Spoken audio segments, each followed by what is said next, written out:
Today we're gonna discuss about the Verger. It's William Somerset Maugham. About the author. William Somerset Maugham, 25th January 1874, 16 December 1965, was one of the most popular British writers of the early 20th century.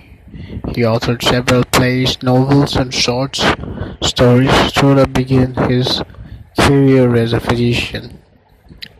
He gave up his profession in order to become a full-time writer after tasting success with his very first novel, Liza of Lambeth, published in 1897. He was also in service with the Red Cross during the First World War, and was subsequently recruited by the British Secret Intelligence Service in 1916. He worked in Switzerland and Russia in the year 1917, after which he traveled to various parts of Southeast Asia.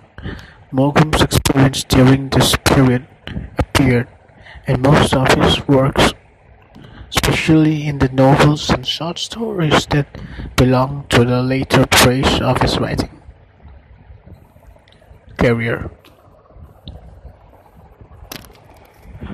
Among all his works, Of Human Bondage is considered a masterpiece, published in 1915.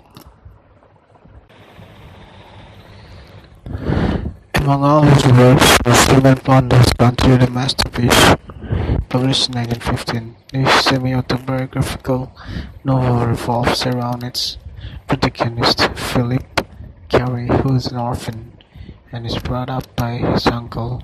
Some of Maugham's other remarkable works include The Moon and Sixpence, 1919, Cakes and Ally, 1930, and Verger's Age, 1944. Maugham also has to his credit several short story collections, such as Orientation, 1899, Ascended, 1928, The Brook,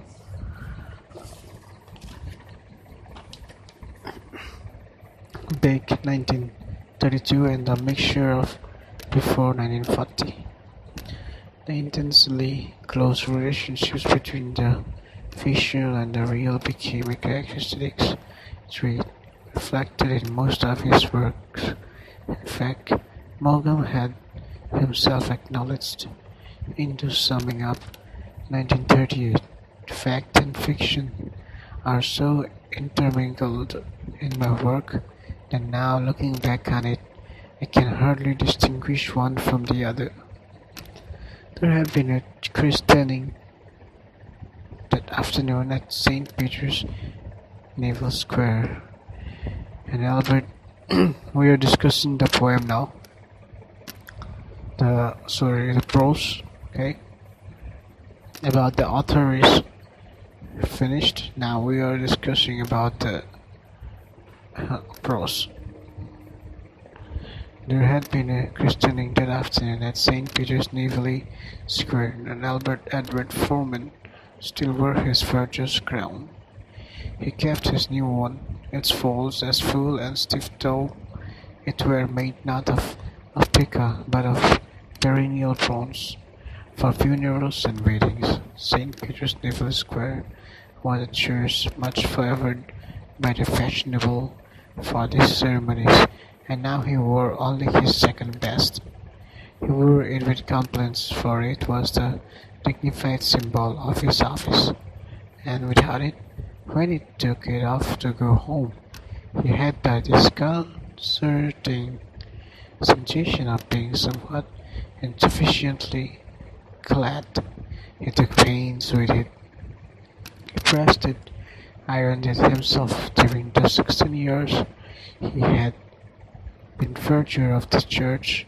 He had had a succession of such crowns, but he had never been able to throw them away when they were worn out, and the complete She was neatly wrapped up in brown paper, lay in the bottom drawers of the wardrobe in his bedroom. The verger braced himself quietly, pressing the painted wooden cover on the marble front, and taking away a chair that had been brought for an infirm old lady, and waited for the vicar to have finished in the vestry so that he could tidy up in there and go home. Presently he saw him walk across the chancel genuflect in front of the high altar and come down the ashley, but he still wore his cassock. What's she hanging about for? The verger said to himself.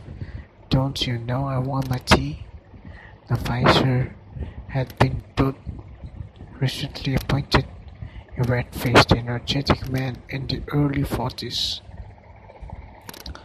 And Albert Edward still regretted his predecessor, a clergyman of the old school, who preached leisure sermons in a silvery voice and dined out a great deal with his more aristocratic parishioners.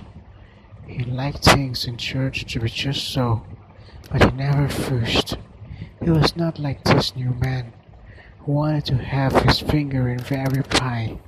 But Albert Edward was tolerant. St. Peter's was in a very good neighborhood, and the parishioners were very nice class of people. The new Verger had come from the East End, and he couldn't be expected to fall in all at once with the discreet ways of his fashionable congregation. "Unless hostile," said Albert Edward, "but give him time, he will learn." When the Vicar had walked down the Ashley so far that he could address the Verger without raising his voice more than was becoming in a place of worship, he stopped. "Foreman, will you come into the vestry for a minute? I have something to say you. Sorry, I have something to say to you." "Very good, sir." The vicar waited for him to come up, and they walked up to church together. "Very nice christening, I thought, sir. Funny, but the baby stopped crying the moment you took him. I've noticed they very often do," said the vicar with a little smile. "After all, I have had a good deal of practice with him.